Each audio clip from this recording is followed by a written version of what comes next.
the testimonials I received since last night from MSB, from Switch, from a lot of other Rivals players, just in talking, kind of learning more about what we're going to get from this bracket. But I think we're getting right into it. It's top 6 at Rivals 2. Okay, here we go. And already starting off, you can see just kind of the way that Rasher is able to try to control that center stage, right? Go ahead, throw your slipstream, and now you just start dash dancing, wave dashing all across the screen. You got that extra speed, the extra slipperiness to really make you hard to hit. Yeah, and the big thing that I'm interested in seeing, and especially when you convert 1 to 2, right, is how potent parrying the slipstream was in Rivals 1. I mean, the counterplay for Raster players in 1 was that you could just throw the slipstream the other way, and they can't do anything about it because it's still global. But parry is... okay, there's the first one. I was about to say parry is significantly worse in this game. It's frame 6 instead of frame 1. So it's way harder to do and a lot more of a commitment to go for that. Hey, wow, like that. Missed tech on that one. You can see CakeAssault waiting on his platform, manages to catch the landing back into center stage. It looks like Average Alex can't find a way back, and that's going to be the first stock taken. Yeah, we see the dice on the screen as well. Cake's holding 1 charge right now. The up throw will spend it, and it looks like he's going to wait for the pop to come through. The shield comes up in time, though, for that pop. Okay, hopefully Average Alex can get something here. Goes for the big clap that up strong, but it's not going to connect. And CakeAssault once again is trying to find his way back in the center. Can Average Alex get this first stock? Really good cross up there from CakeAssault as well. Okay, we're going to see Average Alex clap, clap, clap. Crowd's not clapping with him yet, though. Okay, comes down back of the shield. Not enough. What? Wait, that reaches? Huh? Snipes! Okay, I guess you got it like that, Cake. Oh, man. Try to clap off the top, not going to get there. Cake still hanging on to the first stock, looking so good. Gathering another charge. The arrow will be spent right there, right away. No! And right here, the float gets spent with the tornado. No way! Are we going to see a 3 stock for the first game today? There's no way, right? Right? I was about to say, I thought Cake would switch to Zetter. I didn't know if this was going to be a good matchup, but that's going to be a KO off the top. Average Alex with some signs of life right here, but Cake racking on the damage off signs stage. Of life. Got one, but it's not going to be enough here. You can see CakeAssault forcing Average Alex into the corner, going for a hit here. The back air is not going to connect. That float is so scary too, yeah, because he's able to find a float height that's just above the slipstream hit, so he can kind of option select between that and the parry, which is really interesting. A lot tougher than we thought it was going to be. The slipstream comes out yet again. The back air comes off the platform from Average Alex. But this is just, I mean, I don't know how you break the mold here. You have so much percent to rack up. This is gonna, I feel like any strong hit from Average Alex is going to lead to a knockdown. You go for a tech chase off of that and maybe convert into something huge. But at this point, you're behind by so much. One strong attack from CakeAssault is all that you need. Yeah, and you see it clear as day, right, Flambeau? Like just spacing out in front of the shield. This might be a kill if you keep holding in like that. Okay, you find ledge right there, looking to parry on perhaps a get-up attack, though. Average Alex potentially making this a one-stock situation. Okay, I like this. Goes into the throw, into the clap. I like the DI mix-up there, but it's not going to be enough. Manages to survive that one. Okay, and how does Fleet find the kill here, right? I mean, we've seen CakeAssault just trying to do space back airs on these. Nice empty hop right there to get the grab, but it's not going to be a grab kill yet. Dash attack's so lazy. You find shield grab right there, and it's last stock. Potentially, there it is. Okay, 130 on Rastor. This is not the heaviest bird, all right? And just as I say that, gets taken off the top. The wings will be clipped right away in game 1. CakeAssault's Fleet is looking solid, Flambeau. Yeah, I mean, solid is like, it's more than solid, right? Like, I mean, that is, what, diamonds are a 10 on the hardness scale, right? So then, like, I'd say maybe like an 11. You know, a little bit higher than that. The arrow that pierces the heavens. I mean, that first stock was insane, right? Absolutely. Oh, my God. Wow. Yeah, no, full Gurren log on that one. Just straight to the top. So, I mean, just based on what CakeAssault told me, which, again, was, quote, if I was a smart man, I would switch to Zetterburn, but I'm known to do silly things and or dumb things when I'm on the stage. I don't think we're going to see a Zetterburn switch. Maybe we will if he gets blown out in the next game, but, I mean, the way that first one went, it is solid for sure. I'm in agreement with you there. I mean, you know, I personally would like to see the Zetter just because if it's not from Kank, that's funny. If it's not from Cake, I don't think we're going to see one all day, you know? And so it's like, oh, maybe if you whip out the little line for me, we get a little bit of that fiery action, but I just don't think it's going to happen. The Fleet looks so good. Yeah. It's like hard to like say, oh, you should swap when like you're cooking like this. And it's funny that you say it too, because as we go into potentially Merchant Port for game 2, there's 2 fleets in this top 6, which most Rivals players think is really funny. And we'll get more onto that later, but let's get into this game on Merchant Port. Okay, let's see. A lot more platforms to work around here. If you want to go ahead and make it a little bit cheekier as you're trying to get your way back down to center, you can go ahead and jump around this kind of center area and trick your opponent to give yourself an opening to get down. But as I say, that doesn't really matter. CakeAssault having absolutely no issue finding these openings. We'll see if Average Alex can respond. This is a good start. Okay, spends the float, has to upbeat a ledge right there. Good wall jump as well on the way down. Only way you can get there. Aw, damn. Air dodge was huge right there. How do you ledge trap? You can't. Clap? The DI was really good, though. It was really good. Couldn't survive, but went right to the corner. Wow, look at that pressure on the shield right there. Looking for a pretty hard read is CakeAssault. Okay, nice opening. Goes to the jabs. Manages to get grab out of that one. CakeAssault with the reversal here. Oh, wait. And that's huge right there, too. Yeah, you see Cake go for these up throws every single time because it uses an arrow and therefore spends a charge as well. So it puts Average Alex on a timer where that popper's going to come eventually. You can't pass it off, though, if you get the hit. Cake looking to cover the angle right there. Not going to get an Average Alex opportunity to rack on a ton of damage. Not even using the slipstream fully right there and still got about 60 for it. Yeah, you love to see it, right, man? Just to use the slipstream there, gets a little bit of extra momentum getting back to the stage. But, I mean, getting the swings... Oh, okay, oh my gosh. Special get-up is a little bit interesting right there. You're committing at 150 for sure. Nice. Man, CakeAssault with the reaction on that one. Man, just to get the grab converts right into the KO. Looking a little bit difficult still for Average Alex, but we'll see. I mean, that clap is definitely going to be the difference. And now we have a stock lead for Average Alex. Yeah, and I mean, great counter pick for sure for Alex. I think, like, smaller stage again, you're getting punished for these special get-ups, bro. You got to figure something else out. It just looks cool, you know? I'm like, let it rip. You get a few. Oh, my gosh. Let's see it again. Okay, yeah, and changes it up a little bit. CakeAssault kind of onto it, though, but Average Alex now laying on the pressure thick in the corner. Big damage coming through.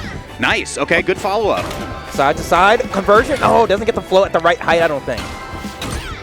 Oh, so much pressure with the arrow popping as well was really sick. This is extremely terrifying, right? You get thrown by Fleet. Yeah. Either you land on the platform, if you deal with a tech scenario, or you get the guaranteed conversion there. Right. It's a really hard deal. Right. Ooh, air dodge spend is huge, and you just push slowly away, but you still have the float as a resource left, so it's a reset for Cake. Back throw leads to attack. Okay. Nice response coming out here from Cake. And the KO! It's close. Wow, I can't believe that wasn't enough. Next one does it. Cake playing it so careful right now. Slipstream is down. Average Alex has to spend a little bit of time to put that back up, but only about a back air for Cake to get some damage in response. Back air again, and the clap is enough. Wow, got out there so quick, right? That's kind of one of the benefits of Raster. All those jumps, you just zip right over to the corner, get that strong attack, and that's the game. We're even right back up, and I present the question once again. Do we get the Fiery Lion? Do I get to talk about Zetterburn's fire on a top 6 Flambeau? My dream come true, even though it was shattered into pieces by Dan Fernacey. I mean, it depends on if Cake feels like being an educated man, right? Like we went over this. Like he has to decide to be smart, you know. And I don't know if today's a smart Cake day. It might be a dumb Cake day, you know. Bimbo Cake day. It could be. It's fine. Yeah, from what I've talked about with Cake, he does feel like Fleet is in like a pretty solid place overall. But I think just like with the nature of the game being a pre-build still, it's hard because like a finished character might feel weaker, you know, because of like the atrocities we've seen from Crag at GX, but we're not going to see that right here. It's still sticking on the Fleet, and it's a quick 40 for CakeAssault. Okay, let's see how this one's going to start off here. I mean, Average Alex definitely giving the response that you want to see in a game 2. Made the proper adjustments, was able to convert that into a victory, but can you maintain that momentum? Right now, this combo looking very crisp. We love the escape to the platform into a tech from CakeAssault to stop that punishment from going on any further. That's right, that's right. Okay, have to kind of hard commit, so the down air will just break that up right away. I love Cake's use of arrows, especially when he positions about like a character and a half length away from the ledge, because he's either calling out a jump or a low recovery, and it's kind of a hard 50-50 at that point. Wow, just let Average Alex get to the ledge there. I thought we might see some sort of aggression, but instead it looks like tables have turned a little bit as Average Alex now is going for that back throw to the clap. But once again, that platform is being the savior here on a lot of these conversions. Yeah, crucial tech for sure. Cake was able to jump out of the one before that as well. So bigger stage is affording Cake a lot more longevity in this first stock. We'll see if it happens right there. Off the top it is, and Average Alex once again taking first blood. Oh, wow. Nice little nick right there coming up from Cake and gets the final blow. I mean, you got to talk about that one. That's the exact setup I was talking about, right? Like, Cake positions himself a little bit away from the ledge and does an arrow either downward to cover. Oh, I can't even talk about it. It's so good. He's still going. Yeah, almost got the double dip right there. The second arrow wasn't going to find the mark. And now Average Alex turning things around with his conversion. The reverse back air into the down air. Cake, you get the wall jump and one more recovery right here, but you are in for a world of hurt. Here comes Alex. Okay, air dodge crucial off the top. Float gets spent as well, so now it's CakeAssault's turn. Let's see what happens here. Getting chopped up by that hurricane, but Average Alex gonna come back, going to the clamp. It's not enough to KO off the top. Trying to shark the landing. Nice use of the float to come down and mix up the way down. Up strong off the top is going to be very close to killing on the next conversion, depending on how Alex opens this one up. But if Cake gets a correct read like that, it could be a stock right there. That one's not going to do it, but next one coming up close. Back air off stage to keep it going. Super overextension there, and again, doesn't find ledge. No punish from Alex. It gets a slipstream and immediately goes right into the grab. Okay, stay on the back of the shield. Yeah, no shield grabs to be had right here. Clap off the top, not going to do it just yet. Okay, not enough. DI's just good enough. You can see Cake biding some time here on the corner. And maybe, just maybe we'll find a way in. Gets back air out of shield on that one. Down air spikes into the stage. Pay attention, mark is applied on here. I believe CakeAssault trying to just find one quick conversion. Can find it off the down air perhaps, but not going to get a tech chase there.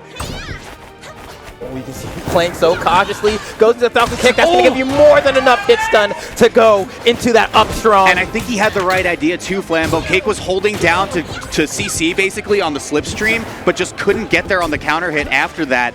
Keeping it even at one stock apiece in this tiebreaker game 3. Oh, hard knockdown. And we're just going to wait it out. Cake has been holding in a lot when Raster gets into these vortex situations right here, and Cake is taking a ton of damage as a result. The big thing I want to see is when Average Alex opens up in the middle of the slipstream, how much damage can CakeAssault prevent?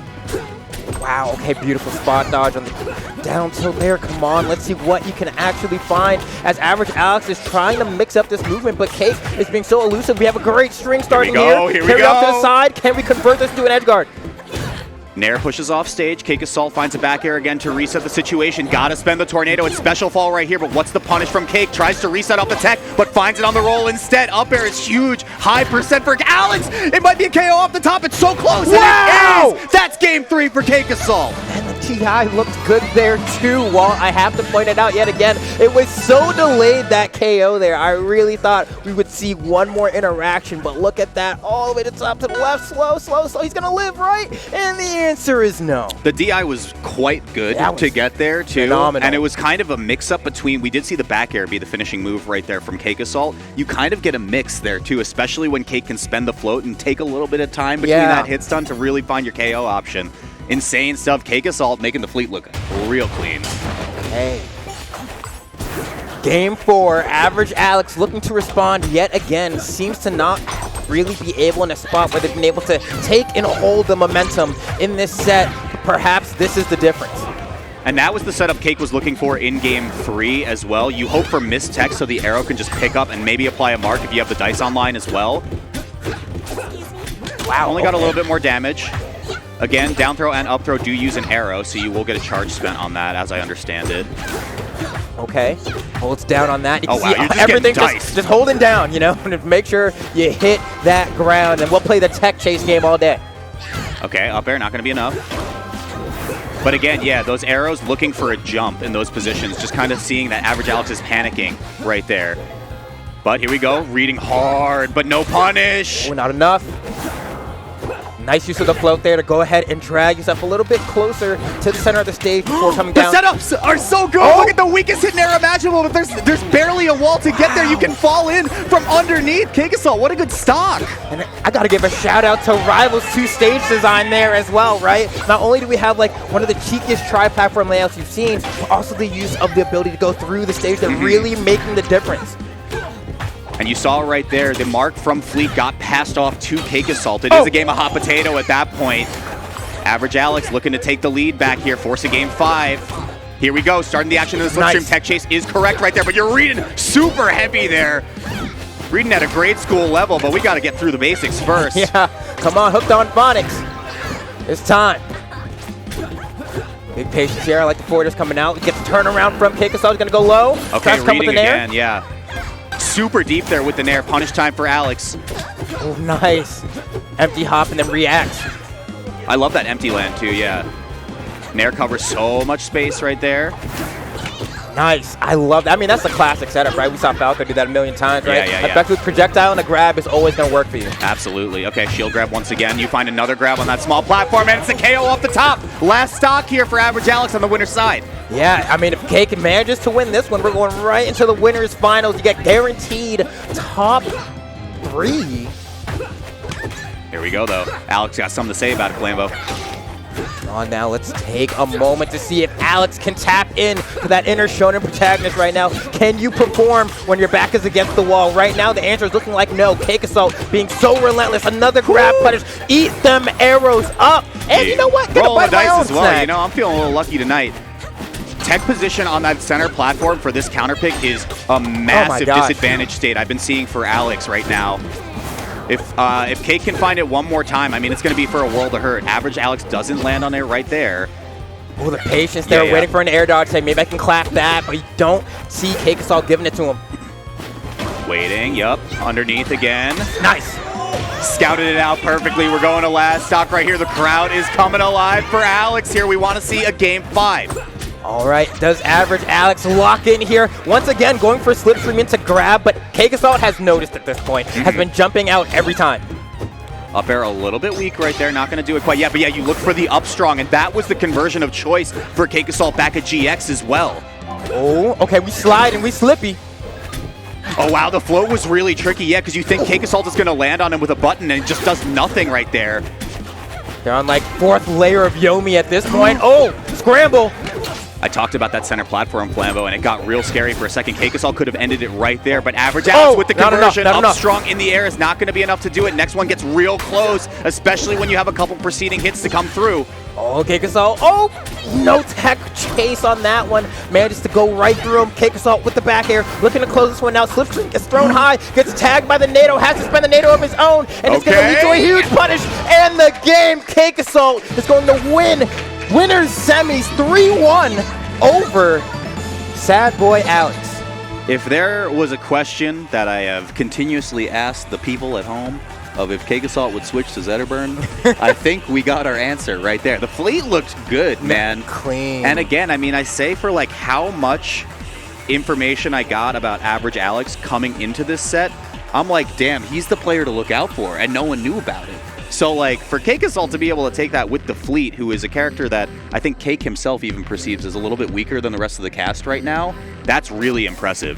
Oh, so smart, too. No, I mean, I have to agree. I was just watching that last replay, and it's like, we watch Alex go ahead and do that NATO, go into special fall, right? And then, like, the small brain player is like, okay, I do strong now, right? Yeah. But not Cake. He's like, well, I'm just going to hit you once, set you up, and then KO you, and that way I get the guaranteed hit. It's like small things like that that don't look that impressive really do end up being the difference in punish games. Absolutely, yeah. And I think the introduction of a character with a float in this game is just so crazy to me, too, because it introduces a whole extra level of mix-up. Like, right at the end, before Cake found that finishing stock, we saw, like, a weird float setup. And I said it before, it looks like you just want to land on them with a button right there, and you just fall down, find a grab or something like that, too. Yes. It's like extra level of empty hop, extra level of mixes in terms of presenting hitboxes. It's cool. I played Fleet last night, and I'm like, this character kind of rocks. It's no, pretty fun. Feel similarly. I feel like literally every game I've ever played, just like float, like, is never bad. Yeah, you know what I mean? Like,